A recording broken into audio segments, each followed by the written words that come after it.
السلام علیکم، میں انشورنس کنسلٹنٹ ایاز محمود آپ کو اس ویڈیو میں خوش آمدید کہتا ہوں۔ میں آج پھر آیا ہوں جی انیس مہدی صاحب کے پاس، جو کہ اسٹیٹ لائف کے ایریا مینیجر ہیں۔ تو انیس صاحب، آج کا میرا سوال یہ ہے کہ کچھ لوگ 20 سال کی انشورنس پالیسی لیتے ہوئے یہ کہتے ہیں یا سوچتے ہیں کہ اگر ہمیں 20 سال بعد ان پیسوں کی ضرورت نہ ہوئی تو ہمیں مزید فائدہ اسٹیٹ لائف کیسے دے سکتی ہے۔ تو اس کو ذرا ڈیٹیل سے ایکسپلین کر دیں کہ ان لوگوں کے لیے اسٹیٹ لائف کے پاس کیا آپشن موجود ہے۔ بہت شکریہ یاس صاحب۔ ہماری جو پالیسیز ہیں وہ دراصل کسٹمائزلی ڈیزائن ہوتی ہیں ایز پر یور ریکوائرمنٹ۔ اگر 20 سالہ پالیسی کی بات کی جائے تو اس کی لینے کی دو وجوہات ہیں۔ ایک پہلی وجہ یہ ہے کہ اس میں ایک تو بونسز کی شرح جو ہوتی ہے وہ میکسیمم ہو جاتی ہے، اور دوسرا یہ ہے کہ اس کے جو فلیکسیبلٹی ہے پریمیم کی ایڈجسٹمنٹ، جو یعنی کہ آپ کی ادائیگی کی شرح بنتی ہے انسٹالمنٹ کی، وہ کم بنتی ہے۔ تو اس لیے 20 سالہ پالیسی زیادہ مقبول ہے۔ ایون اگر آپ ایک سال بھی کم کرتے ہیں تو وہ دوسرا سلیب شروع ہو جاتا ہے 15 سے 19 والا، اس کا بونس ریٹ جو ہے وہ کم ہے۔ وہ اسکرین پہ نظر آ رہا ہے لوگوں کو۔ تو 20 سال یا 20 سال سے زیادہ کی پالیسی لیتے ہیں تو آپ کو اس کا پروفٹ زیادہ ملتا ہے۔ صحیح۔ اب اسپیسیفک آپ کا کویشچن کہ 20 سال بعد ان کو پیسوں کی ضرورت نہیں اگر ہوتی تو وہ اس پیسوں کا کس طرح نعم البدل حاصل کر سکتے ہیں، بہتر ریٹرن حاصل کر سکتے ہیں۔ تو یا سٹارٹ میں کیا مطلب ایسی پلاننگ کر سکتے ہیں کہ ان کو 20 سال بعد مطلب ان کے اوپر یہ لازم نہ ہو کہ پیسے واپس لینے ہیں؟ یہ تو پالیسی لیتے وقت ہی آپ کو ڈیفائن کرنا ہے۔ اگر تو آپ کی ضرورت طے شدہ وقت کے لیے ہے، آپ کو اس وقت کے مکمل ہونے پہ رقم چاہیے، تو پھر آپ طے شدہ وقت کے لیے پالیسی لیں، جیسے 20 سال 25 سال 30 سال۔ اور میں آپ کو یہ بتاتا چلوں کہ آپ اپنی ضرورت کے مطابق کوئی بھی ٹرم رکھ سکتے ہیں، ایون 27 سال کی بھی پالیسی لے سکتے ہیں، 23 سال کی بھی لے سکتے ہیں۔ لیکن جب ایسی صورتحال نہ ہو اور آپ کو خود شور نہ ہو کہ ہم اگر 20 سال کے بعد ضرورت نہ پڑے تو ہمارے پیسے جو ہیں وہ اکومولیٹ ہوتے رہیں، یا وہ پالیسی ہماری منافع میں شریک رہے، اس کا تحفظ بھی برقرار رہے۔ کیونکہ جب آپ سائن اپ کرتے ہیں تو اس وقت کی ایج کے مطابق اس کی ریکوائرمنٹ ہوتی ہے۔ صحیح۔ فار ایگزامپل اگر 30 سال کا شخص پالیسی لے رہا ہے 20 سال کے لیے، تو اس نے ایک پالیسی جب 30 سال کی عمر میں لی تو اس کی ایج پہ جو ریکوائرمنٹ تھی، میڈیکل کی ریکوائرمنٹ تھی، یا جو بھی طبی معائنے کے حوالے سے یا اس کا جو پریمیم بننا تھا وہ اس حساب سے تھا۔ اب جیسے اس کی پالیسی میچور ہوئی تو اس کی عمر 50 سال ہو گئی۔ اب 50 سال پہ جب وہ نئی پالیسی لے گا تو اس کی ریکوائرمنٹ الگ ہوگی، اس کا پریمیم کی کاسٹ بھی زیادہ ہوگی۔ ایسے ہی ہے۔ تو ان تمام صورتحال کے پیش نظر ہمارے پاس ایک بہت ہی خوبصورت پلان ہے جو آپ کے سوال کا اس میں بہترین جواب بھی ہے۔ صحیح۔ یعنی کہ 20 سال کے بعد بھی اگر کوئی پالیسی اپنی کنٹینیو رکھنا چاہتا ہے، یا 20 سال کی مدت مکمل ہونے پہ وہ پارشل میچورٹی حاصل کرنا چاہتا ہے، یعنی کچھ رقم حاصل کرنا چاہتا ہے، تو وہ بھی کر سکتا ہے۔ اور باقی مطلب اندر ہی رہنے دینا چاہتا ہے، اس کو اندر رہنے دینا چاہتا ہے، اور پھر اس کو کنٹینیو بھی رکھنا چاہتا ہے۔ صحیح۔ اس کے لیے ہمارے پاس ایک بہت ہی زبردست پلان ہے۔ اور یہاں پہ میں یہ بتاتا چلوں، میرا ذاتی طور پہ اگر آپ پوچھیں، میرا بھی پسندیدہ پلان یہی ہے۔ اچھا۔ جس کا نام ہے optional maturity, endowment optional maturity table 17۔ صحیح صحیح۔ جیسا کہ نام سے ظاہر ہے کہ یہ بھی انڈومنٹ پلان ہی ہے، لیکن اس کے اندر جو ایک فیچر ہے وہ ہے آپشنل میچورٹی، یعنی اختیاری میچورٹی۔ مطلب اپنی مرضی سے آپ نے اس پالیسی کو میچور کرنا ہے 20 سال کے بعد، ایسے ہی ہے؟ بالکل ایسا ہی ہے۔ یعنی کہ عام پالیسی بھی جب آپ لیتے ہیں تو وہ 20 سال کی لیتے ہیں، اور 20 سال بعد طے شدہ وقت پہ وہ میچور ہو جاتی ہے۔ اس کا بھی کم سے کم ٹائم ہے 20 سال ہی؟ 20 سال ہی ہے۔ یہ دونوں جو چیزیں مشترک ہیں اس میں۔ صحیح۔ اب اس پلان میں فائدہ یہ ہے کہ دیکھیں، بات ہوتی ہے ضرورت کی اور سچویشن کی۔ بالکل ایسے ہی ہے۔ اب بھی ہم 10 سال بعد کی کسی ضرورت کا تو اندازہ لگا سکتے ہیں، لیکن اس وقت کیا سچویشن ہوگی اس کا ہم اندازہ نہیں لگا سکتے، وہ ایز پر سچویشن ہی ہوتا ہے۔ صحیح۔ اب 20 سال کے بعد ہو سکتا ہے کہ آپ کے پاس رقم کا جو ہے نا وہ دستیابی کا کہیں سے اور ارینجمنٹ ہو چکا ہو۔ بالکل ایسے ہی۔ آپ کو 20 کی بجائے 22ویں سال میں ضرورت ہو، یا 25ویں سال کی ضرورت ہو۔ صحیح۔ تو یہ آپشنل میچورٹی پلان جو ہے یہ آپ کو اس وقت ایک زبردست تحفظ دے گا، ایک زبردست آپشن دے گا، جس کے تحت آپ کی پالیسی ان فورس رہے گی، پورے بونسز کے ساتھ، پورے منافع جات اور پورے تحفظ کے ساتھ، اسی ریٹ پہ جو آپ نے پہلے جس ریٹ پہ پالیسی بائی کی تھی۔ صحیح صحیح۔ اور 20 سال کے بعد اسی پالیسی کے اندر بلٹ ان فیچر ہے کہ آپ اپنی پالیسی کو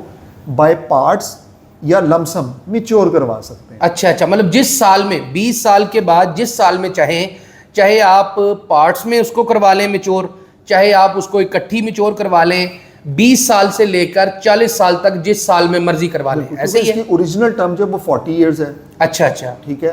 اور زیادہ سے زیادہ جو ایج ہے نا وہ 45 سال تک کا شخص یہ پالیسی لے سکتا ہے، جس کی بقایا 25 سال بچتی ہے۔ اچھا اچھا، یعنی کہ 70 پہ یہ پلان سیز ہو جاتا ہے۔ اچھا، مطلب 70 سال سے زیادہ عمر کسی کی اگر ہو جائے تو وہ اس پلان سے فائدہ نہیں اٹھا سکتا۔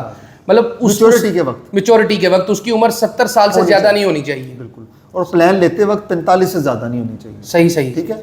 और इसकी ओरिजिनल टर्म 40 ईयर्स है. ठीक है. ये एक ऐसी फ्लेक्सिबिलिटी वाला प्लान है कि जैसे आप इसमें 20 साल पूरे करेंगे तो इसमें आपके पास ऑप्शन आ जाएगी पॉलिसी को अर्ली मैच्योर करने की. सही. वैसे ओरिजिनल टर्म तो 40 है. सही. लेकिन 20वें साल में आपको इख्तियार दिया जाएगा कि आप अगर आप ज़रूरत समझते हैं तो आप इस पॉलिसी को आप मैच्योर कर लें. आप जो रिटर्न लेना है वो ले लें. तो इसमें भी जो सिंपल पॉलिसी है, एंडोमेंट पॉलिसी 20 साल वाली, उतना ही रिटर्न होता है. बिल्कुल उतना ही होता है. और इसका ख़ास फ़ायदा ये है क्योंकि उसकी निस्बत इसका प्रीमियम थोड़ा सा, यानी कि कह लें कि 0.5 बहुत नॉमिनल सा प्रीमियम जो है ना थोड़ा सा ज़्यादा होता है. अच्छा. क्योंकि वो इसलिए होता है ताकि उसके फीचर्स को कंपनसेट करना होता है. बिल्कुल. अब मैं आपको मिसाल दे के समझाता हूँ कि सिंपल इंडोमेंट प्लान और इंडोमेंट ऑप्शनल मैच्योरिटी प्लान में क्या फ़र्क है. अगर हम बात करें 50,000 रुपये सालाना प्रीमियम की जो कि सिंपल इंडोमेंट में हम देते हैं 20 साल के लिए, तो टोटल हमारा 10 लाख रुपए जाता है और उसकी मुद्दत मुकम्मल होने पे हमें 40 लाख रुपए मिल जाता है. सही. और सिंपल इंडोमेंट प्लान में फ्रॉम डे फर्स्ट से हमें 10 लाख रुपए सम एश्योर्ड का तहफ़्फ़ुज़ हासिल होता है 50,000 देने पे. अब ये 10 लाख रुपए का जो तहफ़्फ़ुज़ हासिल है, इसको ज़रा एक्सप्लेन कर दें, इसका क्या मतलब है. देखिए, पॉलिसी जब भी ली जाती है किसी स्पेसिफिक अमाउंट को कवर किया जाता है, अश्योर किया जाता है, डेट कॉल्ड सम अश्योर्ड. तो यहाँ पे जब हम पॉलिसी ले रहे हैं 20 साल के लिए तो 50,000 देने पे हमें 10 लाख रुपए का प्रोटेक्शन मिल रहा है, जिसे हम सम अश्योर्ड कहते हैं. मतलब जो आपने टोटल 20 साल में देना है उसका तहफ़्फ़ुज़ पहले दिन से मिल रहा है कि खुदा ना खास्ता पॉलिसी होल्डर को अगर कुछ हो जाता तो उसकी फैमिली को 10 लाख फौरन मिल जाएगा. बिल्कुल मिल जाएगा. अब इसी तरह हम ऑप्शनल इंडोमेंट प्लान में बात करें तो वहाँ पे क्योंकि ओरिजिनल टर्म 40 ईयर्स है. ठीक है. वहाँ पे जो आपका प्रीमियम जो है ना वो 50,000 नहीं बनेगा 10 लाख के लिए, वहाँ पे 25,000 के करीब प्रीमियम बनेगा. सही. आपको एक तो बताने का मकसद ये है कि प्रीमियम कम दे रहे हैं और तहफ़्फ़ुज़ उतना ही मिल रहा है आपको. सही. और उसी हिसाब से अगर हम देखें तो आफ्टर 20 ईयर्स आपको पॉलिसी में इख्तियार दिया जाता है कि आप अपनी मर्जी से इसको विड्रा कर सकते हैं, मैच्योरिटी हासिल कर सकते हैं. अच्छा, अब आप मुझे ये बताएं कि अगर कोई शख्स जो है वो 25,000 सालाना प्रीमियम देता है ऑप्शनल एंडोमेंट प्लान के अंदर, तो वो 20 साल में कितने पैसे देगा. 20 साल में वो पैसे देगा 5 लाख रुपया. अब 5 लाख रुपया वो 20 साल में देगा तो उसको 20 साल बाद कितनी रकम मिलेगी. देखें, इसकी कैलकुलेशन हमें करनी पड़ेंगी और उसके मुताबिक हम तकरीबन बता देते हैं. अगर वो 25,000 साल का देते हैं ना तो तकरीबन 5 लाख रुपए के अगेंस्ट उनको 20 लाख रुपए के करीब रकम मिल जाए. ठीक है. इसी तरह अगर वो पॉलिसी की ओरिजिनल टर्म को पूरा करता है और 25,000 के हिसाब से वो 40 साल तक अदायगी करता है, जो कि 10 लाख बनती है. 10 लाख रुपए बन जाएगा. तो इसका उसको ये फ़ायदा होगा कि मैच्योरिटी पे उसको 70 लाख रुपए के करीब रकम मिलेगी. सही. मतलब 7 गुना हो जाएगी उसकी दी हुई रकम, 7 गुना हो जाएगी, 7 टाइम्स हो जाएगी. और इन बिटवीन वो कम रकम के अगेंस्ट बड़ी रकम का तहफ़्फ़ुज़ भी हासिल करता रहा, उसके बोनसेस भी उसी हिसाब से लगते रहे और फैमिली को तहफ़्फ़ुज़ भी बरकरार रहा. और उसने छोटा प्रीमियम भी अदा किया, मतलब लंबे टाइम के लिए चाहे अदा किया लेकिन प्रीमियम भी 25,000 अदा किया. ठीक है. मतलब उसकी जो अदा की जाने वाली हर साल रकम है वो भी कम हो गई और उसको तहफ़्फ़ुज़ भी लंबा मिल गया लंबे टाइम के लिए, और उसको जो मैच्योरिटी पे रकम है वो भी 4 गुना की जगह 7 गुना मिल गई. तो ये एक बहुत ही ज़बरदस्त किस्म का प्लान है. तो नाजरीन, आपको ये प्लान समझ आ गया होगा. इसको मज़ीद जो एक्सप्लेन है वो अनीस साहब अगर कुछ करना चाहते हैं तो आप करते हैं. इस सिलसिले में गुजारिश है नाजरीन से कि ये ऐसा टेक्निकल प्लान है जो कि एज के अकॉर्डिंगली हम आपको बना के देते हैं कस्टमाइजली. सही. तो आपसे गुजारिश है कि स्क्रीन पर नज़र आने वाले नंबर पर रब्ता करके आप अपनी एज और अपनी रिक्वायरमेंट के मुताबिक ये प्लान डिज़ाइन करवा सकते हैं ताकि हम आपकी बेहतर तौर पे रहनुमाई कर सकें. क्योंकि अगर आप चाहते हैं कि वीडियो में आपको सारा कुछ बता दिया, ओवरव्यू तो आपको दे दिया है कि इस प्लान के फ़ीचर्स क्या हैं, लेकिन मखसूस हर शख्स के लिए नहीं बताया जा सकता ना. फ़ीचर्स क्या हैं और उसके तहत हासिल होने वाले बेनिफिट्स क्या हैं, ये एलेबोरेट हम कर चुके हैं कि ऑप्शनल मैच्योरिटी प्लान है, इसमें फ्लेक्सिबिलिटी है, इसमें तहफ़्फ़ुज़ ज़्यादा है, प्रीमियम आपका कम हो जाता है और इसमें आपकी तकरीबन लाइफ कवर हो जाती है. ऐसे ही अगर कोई 30 साल का शख्स लेता है वो 70 साल तक ये प्लान की वैलिडिटी है, कंप्लीशन 70 पे है, तो इन बिटवीन जब भी उसको पैसों की ज़रूरत पड़ती है वो उसको यूटिलाइज़ कर सकता है. ऐसे ये सबसे खूबसूरत इसका फ़ीचर है. सही. तो आप ज़रूर रब्ता करें, बिला झिझक रब्ता करें. इंशाल्लाह हम आपकी बेहतर रहनुमाई करेंगे. अगर आपको ये वीडियो पसंद आई है तो ये वीडियो उन दोस्तों से ज़रूर शेयर करें जो इस प्लान के बारे में दिलचस्पी रखते हों और इसको लाइक भी करें और कमेंट सेक्शन में अगर कोई सवाल है तो वो ज़रूर पूछें.